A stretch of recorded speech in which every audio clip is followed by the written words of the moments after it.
Asian news కు స్వాగతం. కందుకూరు నియోజకవర్గ పరిధిలోని ఉలవపాడు, గుడ్లూరు మండలాల్లో రామాయపట్నం పోర్టు నిర్మాణం కోసం రైతుల నుండి సేకరించిన 850 ఎకరాల భూమి ఇప్పుడు స్థానికులకు శాపంగా మారింది. పోర్టు నిర్మాణం కోసం మోడువారిపాలెం, ఆవులవారిపాలెం గ్రామాలను ఖాళీ చేయించిన సమయంలో అప్పటి అధికారులు, శాసనసభ్యులు ప్రతి ఇంటికి ఉద్యోగం, ప్రతి ఒక్కరికి ఉపాధి ఇస్తామని హామీ ఇచ్చారు. కానీ నేడు ఆ హామీలు నీటి మూటలుగా మారాయని నిర్వాసితులు ఆవేదన వ్యక్తం చేస్తున్నారు. ప్రస్తుతం పోర్టు నిర్మాణ పనులు శరవేగంగా జరుగుతున్నప్పటికీ స్థానికులకు ఉద్యోగాలు ఇవ్వకుండా బయటి ప్రాంతాల నుండి వచ్చిన వారితో పనులు చేయిస్తూ ఉన్నారని గ్రామస్తులంతా వాపోతున్నారు. దీంతో ఉపాధి లేక స్థానికులు వేరే ప్రాంతాలకు వలస వెళ్లవలసి వస్తోందని వారు ఆందోళన వ్యక్తం చేస్తున్నారు. అధికారులు ఇచ్చిన హామీలు నెరవేర్చలేదు.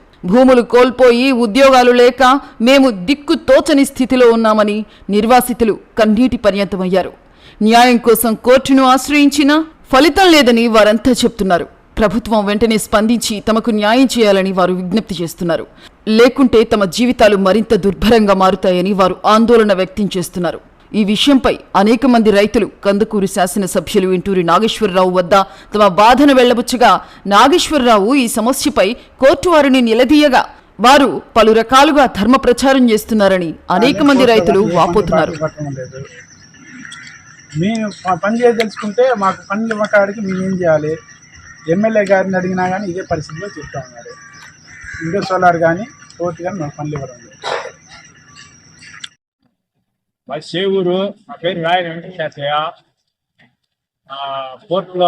పోర్టుకి భూములు తీసుకొని పోర్టు మీకు వస్తే ఊరి అభివృద్ధి అయితే మీ పొలాలకు మంచి రేటు వస్తుంది అన్నారు. తర్వాత సరేనని చెప్పి మేము ఎంతో సంతోషపడ్డాము. సంతోషపడ్డ నుంచి భూమికి రేట్ రానికుండా పూర్తిగా గవర్నమెంట్ తీసేసుకుంటాము, దేశం అభివృద్ధి చేస్తాము అని అన్నారు. మమ్మల్ని ఏడిపించి భూమిని అభివృద్ధి చేసినా కానీ ఇక్కడున్న ప్రజలకు అందరికీ మంచినీరు వచ్చేస్తుంది. పశువులు, మేకలు ఇవన్నీ మేమేం చేసుకోవాలా? పోనీలే భూములు రేట్ ఇస్తామని చెప్పి ఆశపడి ఉంటే కోర్టులో ఉద్యోగాలు ఇస్తామన్నారు. ఉద్యోగాలు కూడా అది ఎవరికి ఇవ్వట్లేదు, బయట వాళ్ళకైతే ఇస్తున్నారు. మాకు కోర్టులో పని ఇవ్వట్లేదు, సోలార్లో పని ఇవ్వట్లేదు. మా పొలాలు తీసుకునేటప్పుడు మీకు అది కల్పిస్తాం, ఇది కల్పిస్తాం, మీకు గిట్టుబాటు ఇస్తామని చెప్పినారు. ఇప్పుడు ఏమి ఇవ్వట్లేదు, అంతా బయట వాళ్ళనే పెట్టుకుంటున్నారు. ఈ ఇండో సోల్ ఒకటి, నవయుగ పోర్ట్ పని ఒకటి గత 6 ఏళ్ళుగా నడుస్తున్నాయి ఈ పనులు. కానీ ఇక్కడ చదువుకున్న వాళ్ళకి కానీ పని చేసుకునే వాళ్ళకి కానీ ఎటువంటి పనులు లేవు. మేము చదువుకున్నది ఎందుకండి? జాబులు చేయడానికే కదా.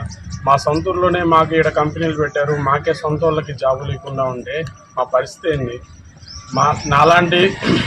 నాలాంటి వాళ్ళు ఉద్యోగాల కోసం వెయిట్ చేస్తున్నారు. అండ్ ఇక్కడున్న విద్యార్థులందరూ ఏ జాబులు లేక పొలం పనులు, కావలెళ్ళి పనులు చేసుకుంటున్నారు.